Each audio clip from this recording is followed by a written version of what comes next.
right. It's about to get sunnier in here, even though it's not always sunny where she is sitting right now. That's because a black cloud hovers over Philadelphia since last Thursday night. It may well be the darkest day in that sports town's long history. Phillies lose. They're out for the season. The Eagles get shamed by the Gents. Even the Flyers lost last Thursday. Anywho, those are just her teams. There's no one better in the business, and really one of the real delights out there. You watch her on game day kickoff. You listen to her on NFL Daily, Heed the Call, and more. It's our old pal Colleen Wolfe. What's the poop, the Wolf? Listen, don't try and be nice after you start off with that intro and make me annoyed right out of the gate, reminding me of last Thursday. It was the worst day ever. I don't want to relive it, Shaq. I just stumbled into the always sunny thing as I started to set you up. But I did, if you heard the very top, I said that don't throw dirt on the Eagles just yet. The season is too long for that, even though their head coach is Nick Sirianni, which is very...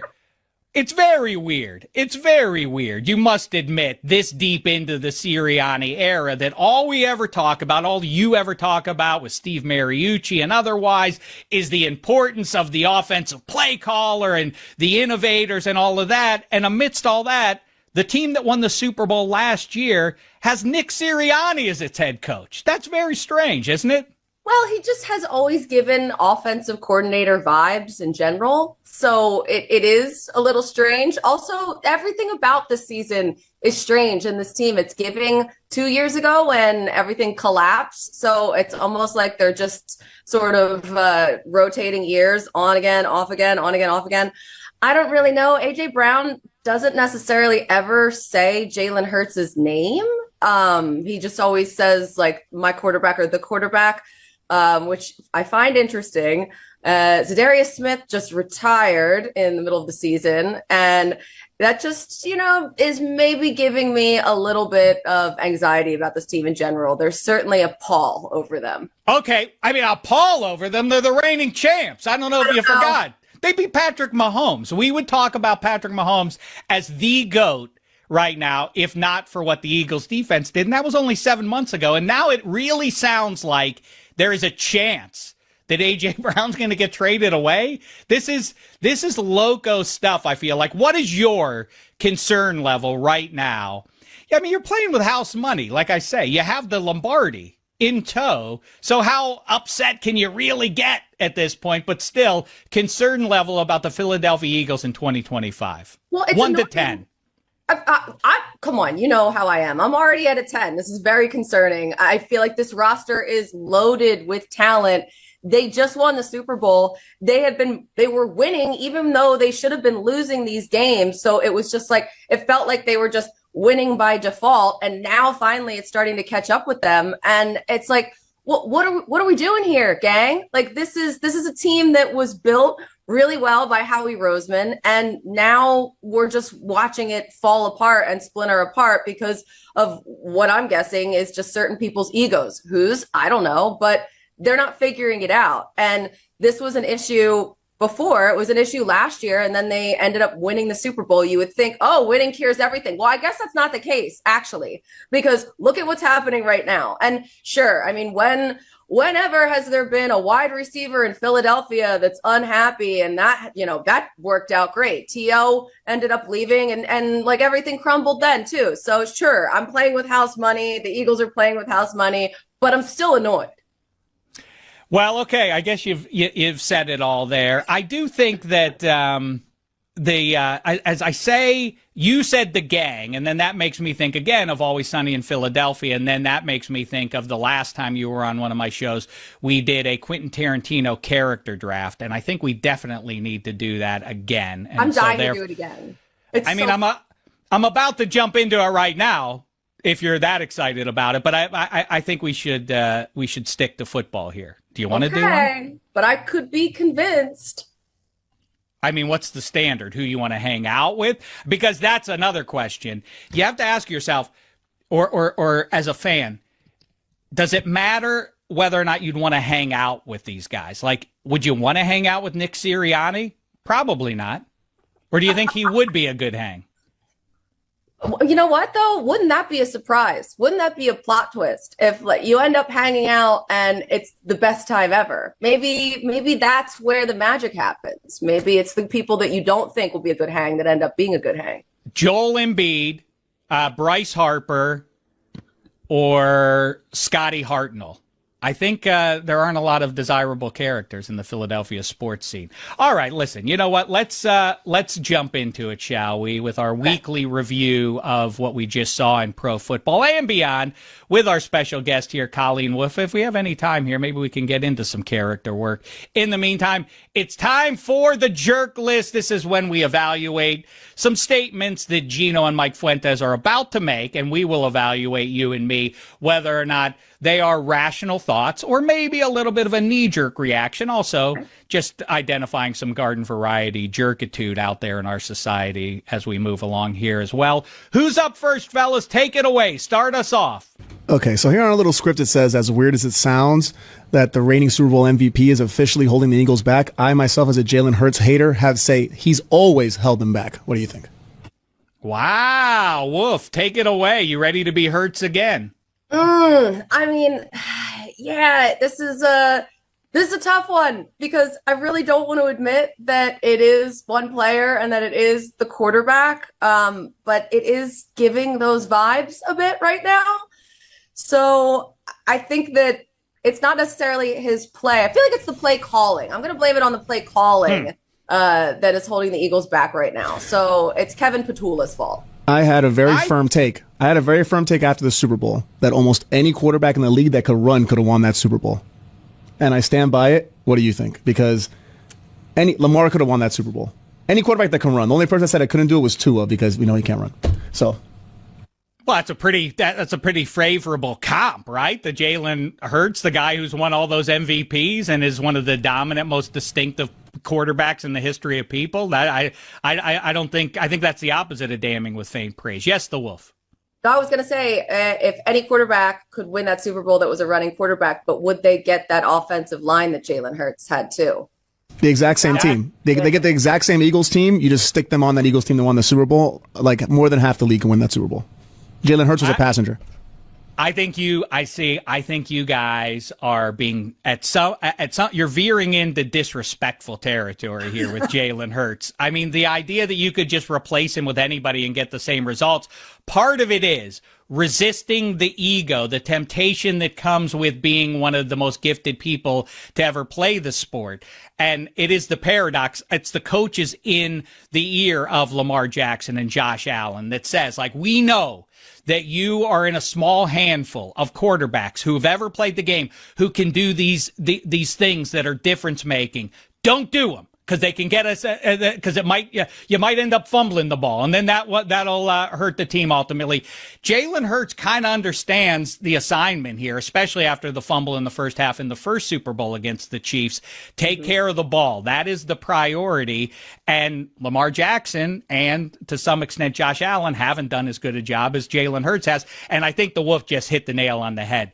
What this is about is the offensive line. They are beaten up this year, and what it points at is that everything that works in Philadelphia is owed to Howie Roseman loading up over and over and over again on both sides of the line of scrimmage. They're just officially now so beaten up on the offensive side. That's why they don't look as good as we typically assume them to be. Next up. All right. Am I a jerk for saying that NFL teams should just make like MLB and hold like hard locker room celebrations with like champagne and everything after every win? I like this very much, but first to complete some business here. The Wolf says that was a rational thought on Jalen Hurts. I say Gino's a jerk. I'm getting the jerk call from Mike? Oh, I'm sorry, Mike.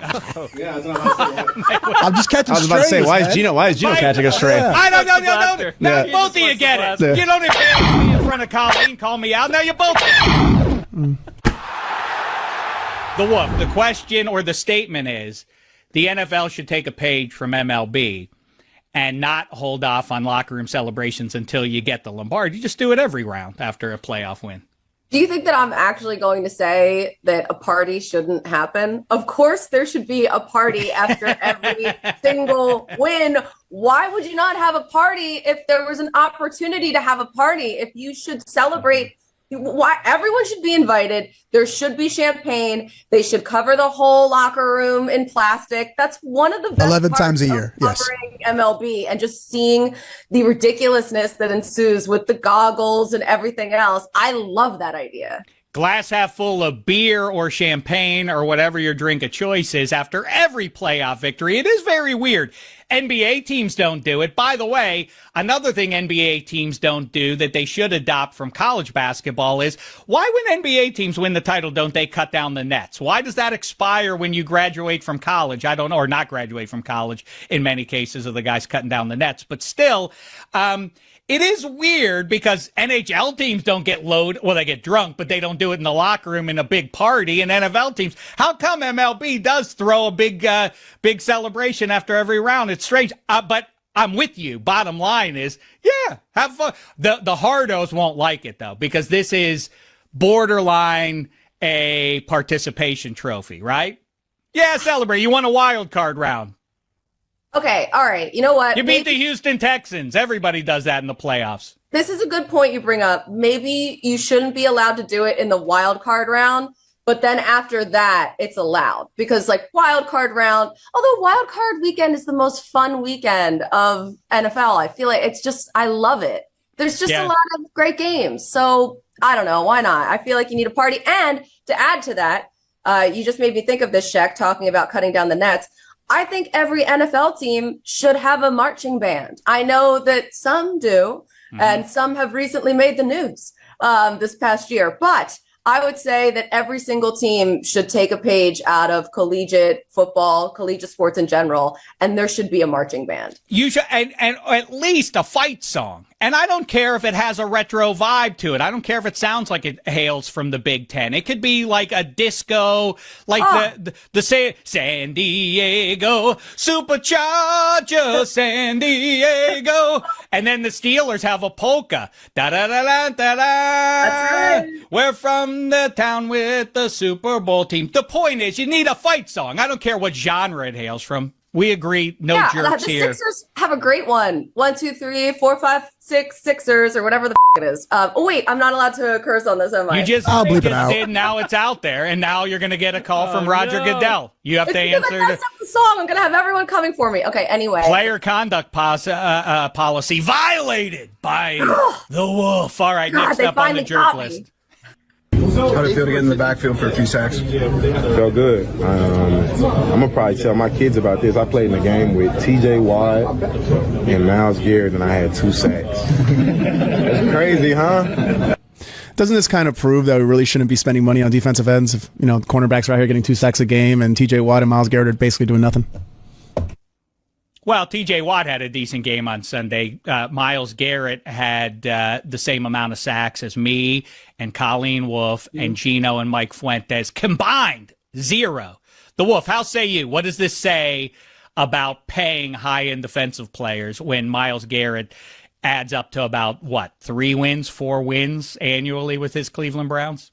I think what I took overall from this is that you should be paying more for players that have a personality, like Jalen Ramsey. Like, I think that's where things really line up, because you think about locker room morale and you think about like team guys. If you have a personality like that, then people will follow you. So maybe that is really where the GM should be spending money. I think it's where you are in your story as a team. If you want to spend, I think that a guy like Myles Garrett, as dominant as he is, and his ability to swing games being what it is, it still doesn't make sense if you're where you are as the Cleveland Browns as a franchise, which is very far away from Super Bowl contention. I think if you can financially afford it against the cap and everything else, but if you can afford it in terms of how close you are to actually holding a Lombardi, then it might make some sense to spend on luxury items like a high-end edge rusher. As it stands for the Browns, spoiler alert, it hasn't worked. He's been there now for a long time. They haven't gotten anywhere close to a Super Bowl, except the one year where they did have the answer at quarterback in the QB league named Baker Mayfield, and then they promptly traded him away for Deshaun Watson on purpose. The Browns, they're the best, aren't they? They are. Myles Garrett didn't even want to be there. And I know, till they paid him. Here, we're just gonna pay you all of this money because it's gonna be great for you to be in this room with us. And now he's saying resentful things about his teammates. It must be nice to have good teammates and all that sort of thing. Oh, God. Looking good there, Myles. Looking good. All right, next up on the jerk list. All right, am I a jerk for saying that the biggest win of the weekend was actually the Chargers surviving the sorry-ass Dolphins?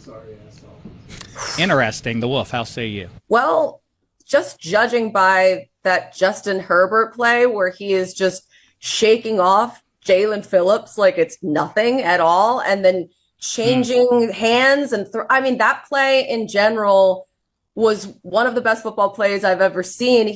Justin Herbert's such a big dude too, so for him it kind of reminded me of like a little Big Ben-ish, just because he's such a huge dude, and to be able to just like get through these massive defenders and still make the play.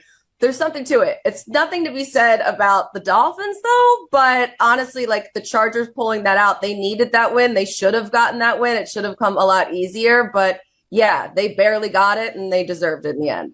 Yeah, setting aside the job-saving aspect that it would have provided for Mike McDaniel, all plays aren't created equal. All game results just need to equal a W in the NFL. Not true in college football, but like we talk about a lot here, just win the game, whether it's 3-2 or 78-77. That's what happened. The Dolphins were a desperate team. The Chargers looked like they were about to drop another one. And then that becomes the narrative. And then it becomes, boy, same old Chargers. But then Justin Herbert rises up and makes that play, thereby allowing them to hold off the Chiefs for another week. And that's not insignificant. If you want to actually get into the mix and make some hay come January, you have to win games like this. And like you're talking about, the Wolf, Justin Herbert's teammates saw that one just like they saw what he did in the waning moments in week 1 against the Chiefs. It's significant for the main man to make those plays in the clutch. It probably means something moving forward to his Chargers teammates. So no jerk there. Boy, we're on a roll here. No blaster coming out lately. Let's see if we can change that here. The Monday night doubleheader is a great addition to the NFL schedule.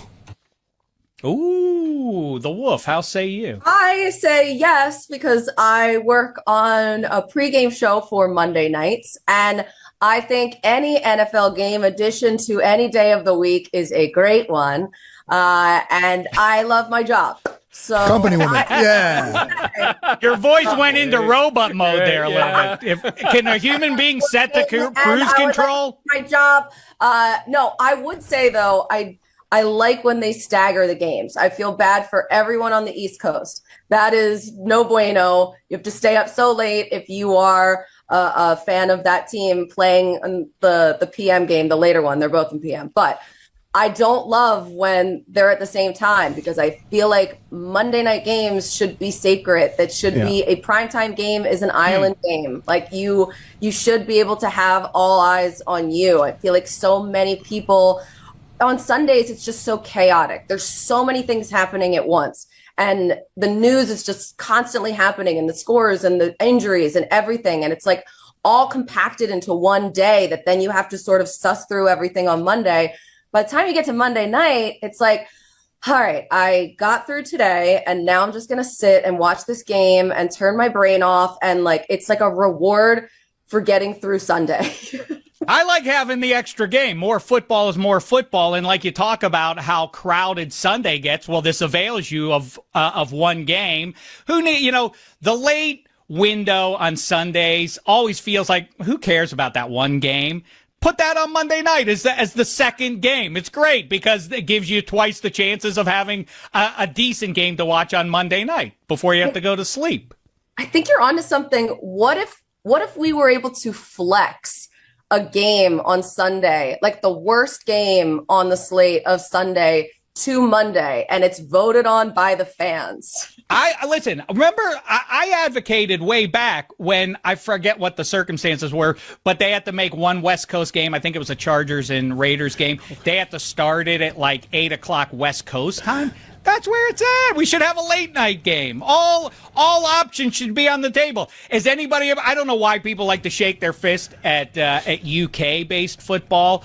But what's better than waking up and the game's already kicked off on the West Coast, even if it is one of the most atrocious games you've ever seen, like the Jets? Yes, Mike. No, I'm just laughing at how like she's like, we should let the fans vote. You know how chaotic that would be for like broadcasters and people like Colleen who are like, now we got to shift everything around just because the fans don't like Arizona Jacksonville in the 4 o'clock window. You know, so now everything's off the table. Everybody, quick, bust it up across country. Let's get out of here. I love chaos. Yeah, I guess. Yeah. Listen, let's more football on Monday night will be great. Like I say, a midnight kickoff, that would be fun for the late crowd, especially. See, that's when you get desperate late at night. That's what happens with the fellas. Like 1:30 a.m. They start getting desperate when they're walking around the bars. Same would be true for the football fan. Like it's 12:30 a.m. Like who's playing like Raiders and Titans? Like okay, I'll watch that given the hour. Aren't these people working on Monday? Like, don't people have jobs that they have to go to? Okay, do we want to squeeze in one more? So we like this. No jerks here. We're in too much agreement here. Want to squeeze in Can one we get more? a blaster just for the hell of it? All right. Let's do it real quick. You have the first pick in the Quentin Tarantino draft, Colleen Wolfe, and today the standard is which character you would most want to drive across the country with. Oh, Rick! It's still Rick Dalton. We talked about this before we started recording. And I had Rick Dalton as my number one hang, and it remains my number one hang. I love Rick Dalton. Yeah, but he's a needy, boozy guy. Don't you want Cliff Booth? He's where the fun is, right? I mean, Cliff Booth. Gino, Mike, any thoughts? 10 out of 10. I do like Cliff Booth. I'd probably give an honorable mention to Mr. White, another one to Mr. Pink, and then Lieutenant Aldo Rain. Those are my 3 honorable mentions. Yeah. Ooh. But wait, didn't Cliff Booth potentially kill his wife? So like, I don't really know if I would want to drive. He did kill his wife, I think is what we're supposed to assume. Never proved. Mark Sessler. Touchy, not a great relationship. Yeah. Mark Sessler has floated this great theory that Cliff Booth is in fact Aldo Rain. Kind of checks out. That Aldo Rain goes back to the States and then gives himself a new identity. And he becomes Cliff Booth. The timing does kind of work out. But Aldo Rain had like a very distinctive mark on his neck, I think, because they had tried to hang him. So if you don't have the scar, yeah, he did take the shirt off. Yeah, maybe related. He likes to do that. Now you ruined it. And you know what? Great news for everybody. Happy ending. Taste the blaster. You don't need it. That was a great theory, and you immediately have to get in the way of it. That stinks. What doesn't stink is Colleen Wolfe. In fact, she's delightful. We appreciate. Let that be just a little hors d'oeuvre to a main course when we do a proper Quentin Tarantino character draft on your next visit here. All right. I'm going to make a big board. I'm excited. We might need it to distract you from the fact that the Eagles missed the playoffs because the New York Football Giants got hot with Jackson Dart. Got their revenge on Saquon. It's all full circle now. Now I'm annoyed again. It really did. Colleen Wolfe, you're the tops. Love ya.